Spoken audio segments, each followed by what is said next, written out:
tuna hian Mizo Thlai chi hrang hrang kan en dawn nei hei mai chi ani hei hi mai pawl chi ania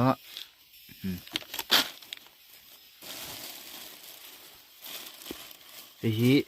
vaimim chi ani mim dum hei marcha chi a thak mel khop mai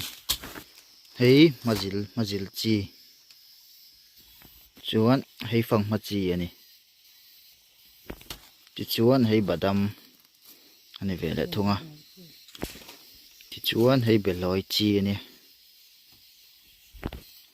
hei an thur chi ani vele thunga hei an tam chi nia vai ante friend ante ne an tam chi ani